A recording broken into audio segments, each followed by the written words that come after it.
سلام عرض میکنم خدمت همراهان خوب کانال هما بافت. امیدوارم حالتون خوب باشه. امروز با هم میخوایم دستکش پنجه دار ببافیم. بهتره از نخهای نازک استفاده کنید یا متوسط. من الان این دستکش رو تقریبا با قلاب 3.5 بافتم، ولی نخم خیلی نازک نبوده و بهتره که در حین بافت حتما از پروف دستکش استفاده کنید. هر قسمتی رو که میبافید پروف کنید روی دستتون، دست عزیزی که براش میبافید، و بعد ادامه بدید. اندازه هایی که داخل فیلم من خدمتتون عرض میکنم کاملا متغیره برای دست های مختلف. بریم که با همین دستکش رو ببافیم.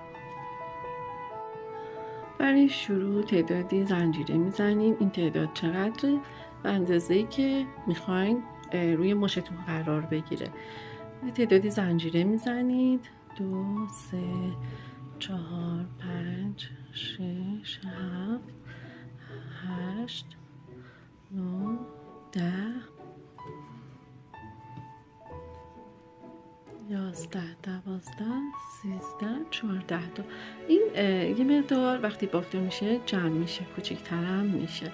بعد این کاراجی برگردونید و از پشت توشون پای کوتاه ببافید. یه زنجیره میزنم و توی اینها رو پای کوتاه میبافم.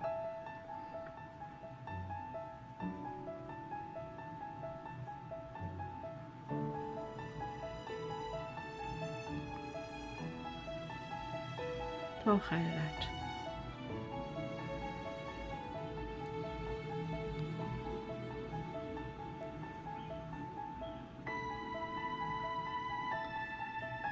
تا آخرش پای کوتاه ها رو ببافید. خب ببینید دوستان، تا آخرش بافتم. حالا یه زنجیره میزنم و کارو برمیگردونم. دیگه از این زیر گندم یا قلاب عبور نمیدم، از این قسمت پشتیش فقط عبور میدم و پای کوتاه میبافم.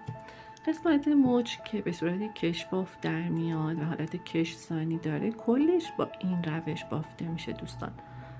تا وقتی که اندازه مچ دستتون بشه این کار رو ادامه بدید. تو چند رنج باید این کار رو ادامه بدید و ببافید و سعی کنید خیلی مچ دستتون وقتی اینو میندازید رو دستتون به صورت آزاد قرار نگیره و حالت جذب داشته باشه، تا وقتی که دستکشتون رو میپوشید تو دستتون گشاد وای نسته دستکشتون.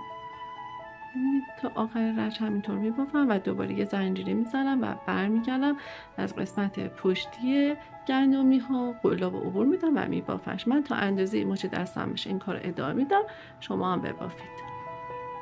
خب ببینید دوستان، من بافت مچ رو انجام دادم. خط کنید که حتما اول نختون که شروع کردید با این قسمتی که دیگه آخرین رنج رو بافتید و اندازه مچتون شده توی یه سمت نباشن، سمت مخالف هم دیگه باشن. میذاریم روی دستمون رو روش و مچمون رو اندازه گیری میکنیم. ببینید خیلی نباید چیز باشه، آزاد باشه، باید یه خورده بکشید تا جذب مچتون باشه. اگه میخواید مقدار آزادتر باشه تعداد رنج‌های بیشتری رو ببافید. این اندازه گیری سلیقه‌ای هستش. وقتی که دیدیم اندازه است، یعنی اون چیزی که میخوایم شده، به اون جایی که میخوایم رسیده بافتمون، بافت رو به این شکل ببینید، به این شکل قرار میدید رو هم دیگه. این طرف بافت ببینید که هیچ نخی نداره رو قرار میدید روی این سمتش. قلاب رو از این گوشه، از این گندمی اول وارد میکنید، نخو میگیرید، میخواید به هم وصلشون کنید. نخو میگیرید و از توی این دوتا عبورش میدید. تا انتهای رنج این کار رو میکنید. وقتی از این بر میخواید وصل کنید، از زیر دوتا گندمی ها، از دوتا نخش عبور میدید قلابتون رو. ولی وقتی از این بر میخواید نخ بگیرید، از این گندمی پشت سرش این کار رو انجام میدید. ببینید، یا پای کوتاه میبافید یا پای بست. من خب پای بست ببافم. دوباره گندمی بعدی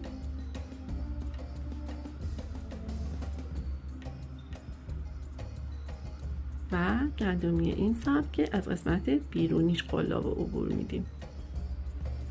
یه نخ میگیرم و یه پای بست میبافم.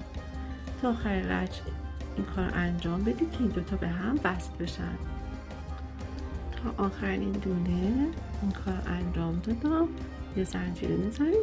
این میشه پشت کارمون. کار برمیگردونیم. تقریبا بافت یک دستی به همون داد دیگه. معلوم نیست درز کجاست. وقتی رسیدیم به اینجای کار، ما حالا باید از لبه این دونه بگیریم که شروع کنیم به بافت بالای دستکش، قسمت بالایی رو.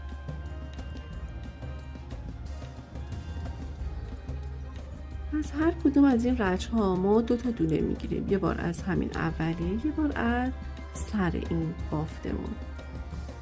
یه دونه زنجیره زدم و روی هر کدوم از این قسمت ها یه دونه پای کوتاه میبافم.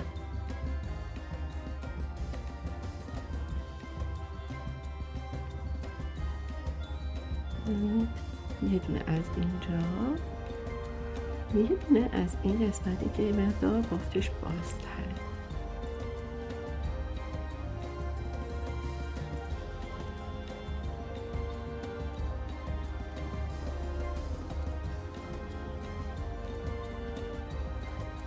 روی کل این رج این کار رو انجام میدیم و بافت پای کوتاه انجام میدیم.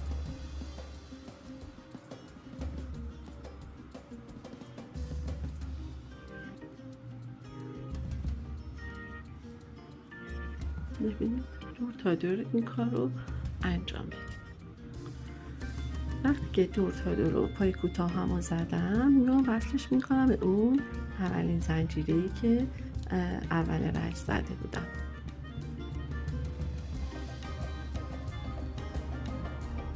پای بست وصلش میکنم به هم و بعدش 2 تا زنجیره میزنم. 1 2.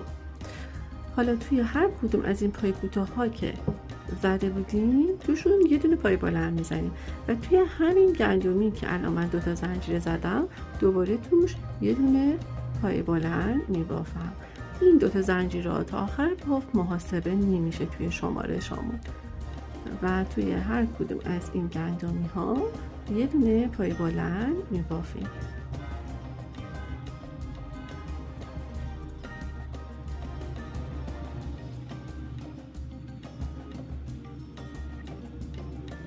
تا آخر رج این کار رو انجام بدید لطفاً. برسیم به اینجا. رسیدم به اول رج. به این 2 تا زنجیره‌ای که اول رج زده بودم کار ندارم. روی اولین پایه روی گندمیش یه دونه بست میزنم. 2 تا زنجیره میزنم و دوباره توی همین فضایی که 2 تا زنجیره زده بودم یه پای بلند میبافم و تو گندمی بعدی 3 تا پای بلند میبافم. اینجا افزایش پایه داریم. این 2 تا و این هم 3 تا. دیدید؟ توی مابقی هر کدوم یه دونه پای بلند ببافیم تا برسیم به اول رج.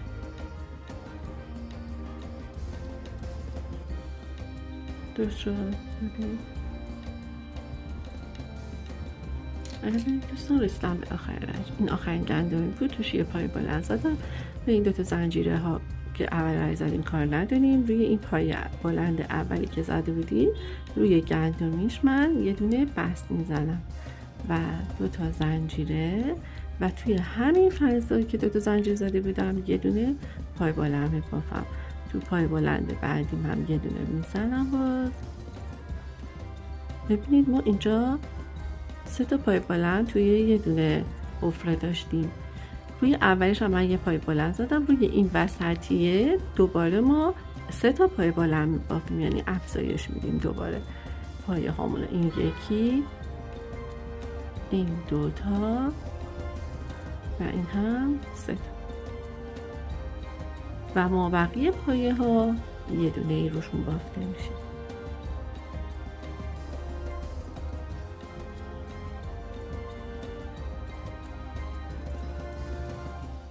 درست شد.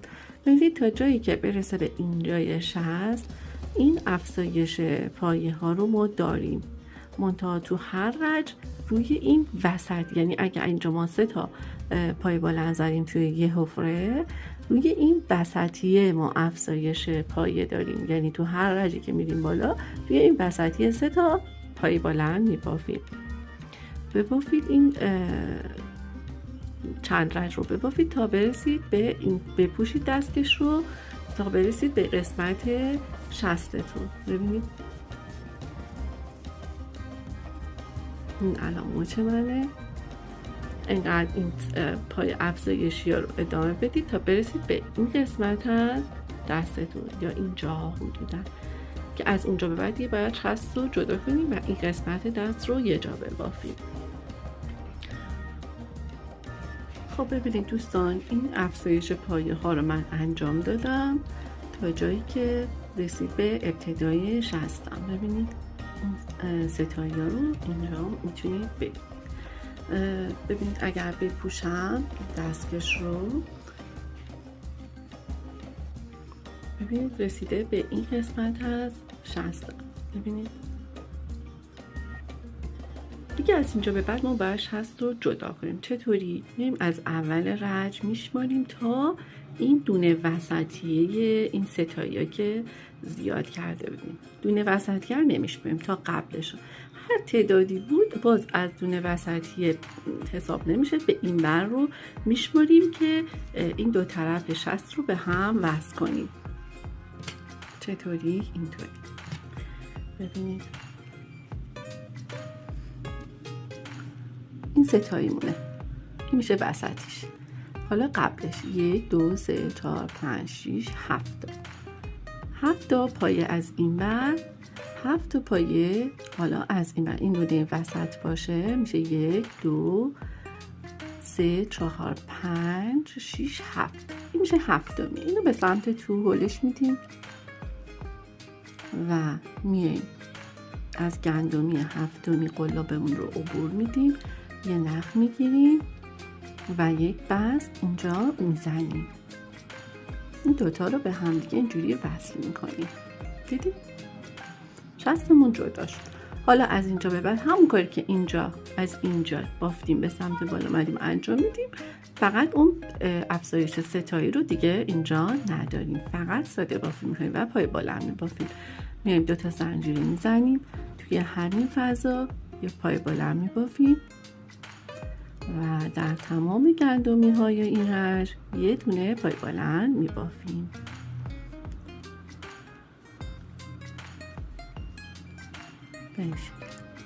برای که فیلم خیلی طولانی نشه من مابقی رو نمیبافم، یعنی توی فیلم نمیبافم و این بافت رو همینطور ادامه میدید، میرسید به اینجا، دوباره وصلش میکنید به این گندمی اولین پایتون، یعنی به اون 2 تا زنجیره کاری ندارید و همینطور به صورت گرد میبافید میرید بالا تا حدوداً به سر انگشت کوچیکتون برسید که اینجا به بعد یک مقدار کاهش پایه داریم که اونجا به بعد براتون توضیح میدم و در نهایت هم میایم 60 تا میبافیم. ببینید این رج رو بافتم، رسیدم به انتهای رج. این گندمیه، توی این رج آخرین گندمیمونه که روش پای بلند میبافیم. به این شکل وصلش میکنیم به اولین پایه با یه بست. اون 2 تا زنجیره اول کاری نداریم و دوباره 2 تا زنجیره میزنیم و تکرار این رج تو همین فضای اول یه پای بلند و توی بقیه فضاها هم تو هر کدومشون یه پای بلند میبافیم.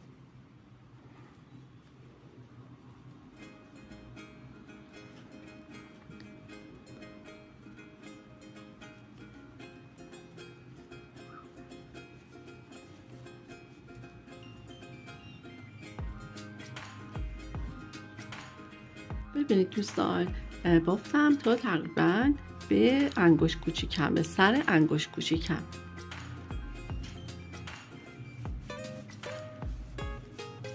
من یه مقدار تنگ بافتم این دستکش رو برای دست خودم. شما حواستون باشه، یعنی به رج هایی که من بافتم خیلی دقت نکنید. هر رجی رو، هر قسمتی رو که میبافید توی دستتون پروف کنید. پاپوش و دستکش به این صورت هستش که باید مدام پروف بشن، چون به نسبت نخ و قلاب تعداد رج ها فرق میکنه. ببینید رسیدیم به اینجا، یعنی انگشت کوچیکه من، سر انگشت کوچیکه که رسیدیم اینجا باید کم کم شروع کنیم دونه کم کردن که بالای دستکشمون جمع بشه. همین کار روی شست هم میکنیم، ولی حالا ما این قسمت رو انجام میدیم. ببینید برای کم کردنش همون دوتا زنجیرمون رو میزنیم تو همین حفره، یه دونه پای بالا میبافیم، توی بعدی هم همینطور، یعنی 3 تا پای بلند میبافیم، تو هر گندمی یه دونه. حالا میخوایم پای کم کنیم. چطوری؟ یه دونه پای بلند میبافیم اما نه کاملش، نصفه. دوباره توی گندمی بعدی یه پای بلند دیگه نصفه میبافیم. 3 تا حلقه رو قلاب داریم، هر 3 تا رو با هم یه دونه میکنیم. اینجوری کاهش پایه داریم ما. دوباره بر ادامهش 3 تا پای بلند تو هر حفره، تو هر گندمی میبافیم. اینم سومیش و میخوایم اینجا کاهش بدیم. یه نصفه و یه پای بلند نصفه دیگه هم اینجا میبافم و این 3 تا رو با هم یکی میکنم. این میشه کاهش پایه. تا آخر رج این کار رو انجام بدید. 3 تا پایه تکی ببافید و بعدش 2 تا پایه رو با هم یکی کنید. اون کاهشی ها رو انجام دادم تا آخر رج. حالا میخوام دوباره یه سری دیگه کاهشی انجام بدم. تو همین حفره پای بلند میبافیم، یه پای بلند دیگه تو حفره بعدی میبافیم. حالا میخوایم کاهش بدیم. تو رج قبل 3 تا پای بلند میبافیم، حالا 2 تا. تو حفره بعدیمون یه پای بلند نصفه و تو حفره بعدش یه پای بلند نصفه دیگه 3 تا رو یکی میکنیم. تو باعث میشه که بالای دستکشمون کم کم حالتی جمع شدگی پیدا کنه و منظم جمع بشه. دوباره 2 تا پای بلند میبافیم،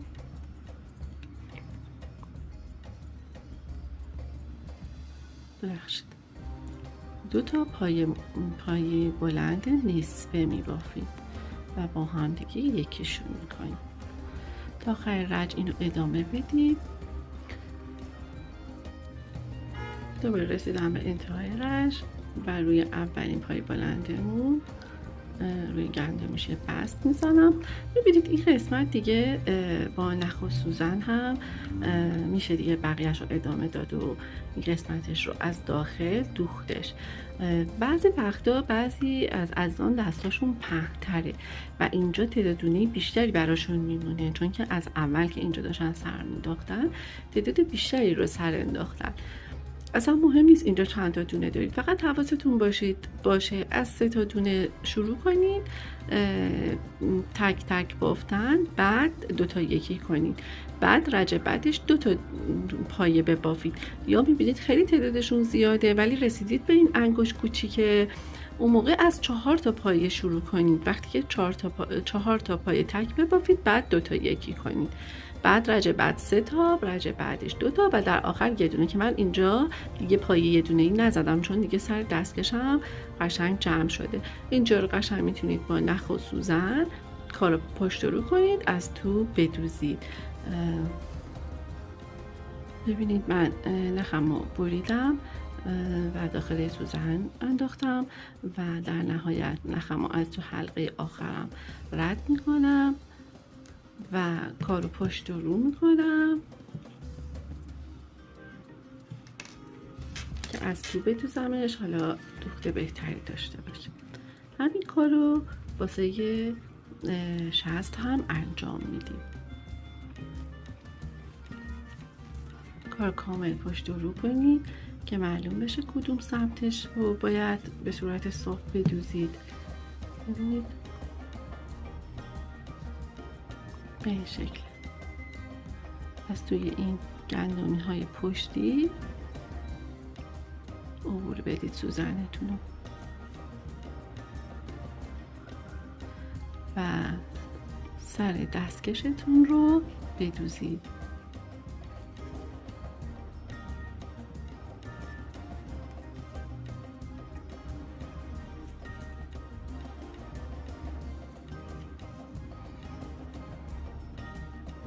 و در نهایت نخ رو توی بافت پنهان کنید.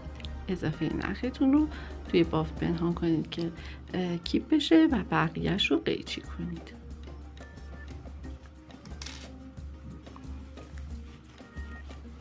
حالا کار پشت رو میکنم.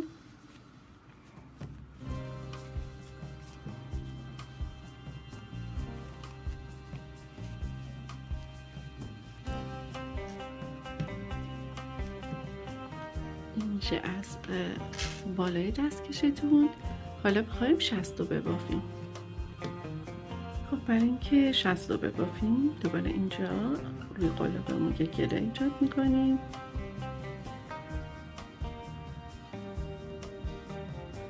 و از داخل میریم دونه میگیریم. ببینید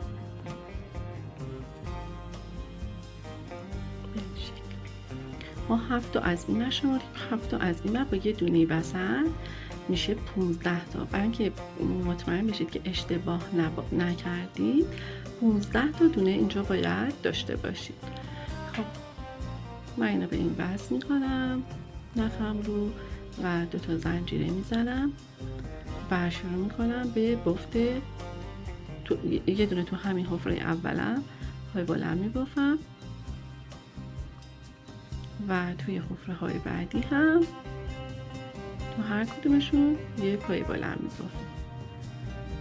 این کار رو به صورت گرد انجام میدیم مثل این قسمت تا جایی که بافت به اینجای انگشتمون برسه. بافت قسمت شستمون تا تقریبا زیر ناخنامون رسیده باشه. بعد شروع به جمع کردن میکنیم، یعنی کاهش پایه هامون. ادامه بدید. اینجا رو دقت کنید دونه جا نمونه، روش رو پای بلند ببافید و وصل کنید به اولین گندمی که اینجا روش پای بلند بافته بودیم. ببینید دوستان رسیده به زیر ناخنم. از اینجا به بعد دیگه تقریبا یک رج یا دو رج به صورت کاهشی من بافت پای بلند میزنم، یعنی بدونی که پایه بینش بمونه هر 2 تا پایه رو میکنم یه دونه پایه. میتونم یه رج دیگه هم پای بلند ساده ببافم و بعدش که این قسمت توی دستم آزاد بمونه و خیلی به نوک انگشتم نچسبه. حالا میخوام رج آخر که کاهشی هست رو ببافم. دونه اولم رو تو همونجا که 2 تا زنجیره زدم یه دونه پای بلند میبافم. تو خونه بعدی هم همینطور یه پای بلند نصفه و هر 3 تا رو با هم یکی میکنم. 2 تای بعدی هم همینطور یه پای بلند نصفه و توی گندمی بعدی پای بلند نصفه دیگه و هر 3 تا رو با هم یکی میکنم. تا آخر رج این کار رو انجام بدیم.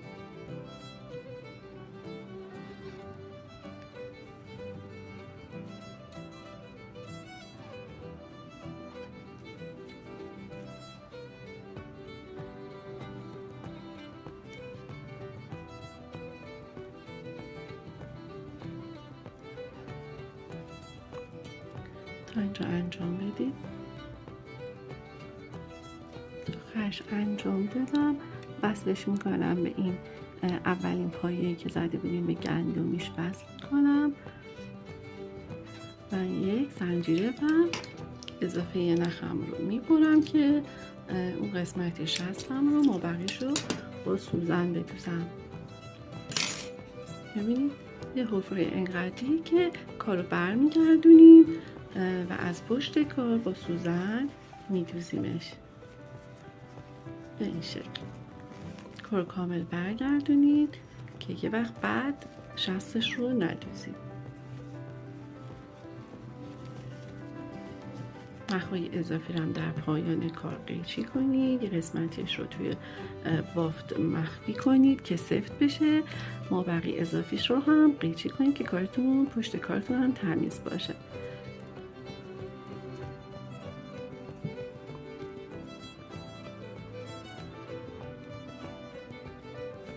قسمت شست رو هم میدوزیم.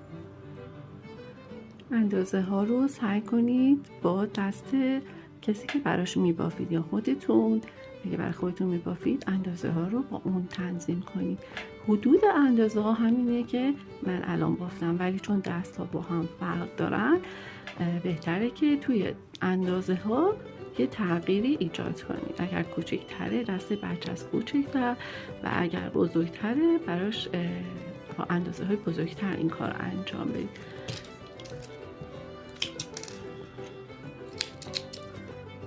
اضافی نخها رو میچینیم و کارمون رو برمیگردونیم.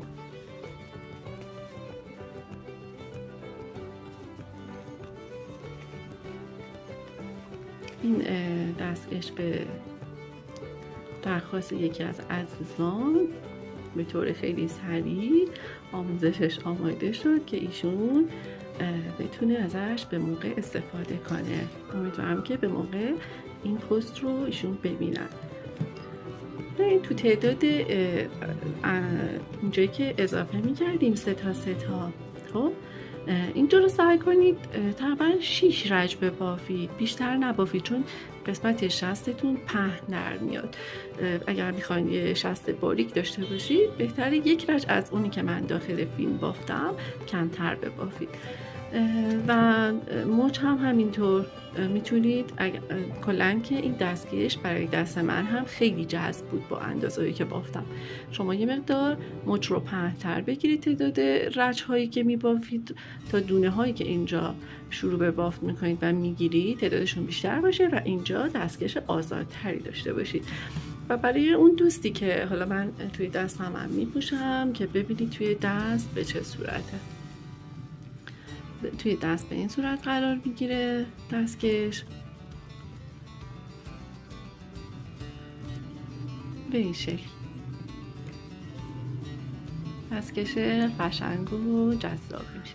یکی از دوستان خواسته بود که با بافت پفکی یا فندقی همچین دستکشی رو من آموزش بدم، ولی من در ابتدا با پایه بلند آموزش دادم که بافتش خیلی راحت تره.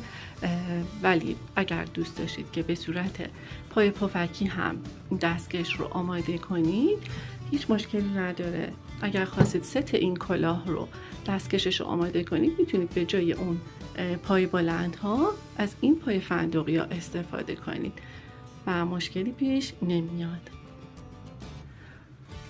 امیدوارم که از این آموزش راضی باشید و خوشتون اومده باشه و شما هم بر خودتون و عزیزانتون ببافید و از این دستکش استفاده کنید و لذت ببرید. و آموزش بعدی شما رو به خدای بزرگ میسپارم. خدایا رو نگهدارتون.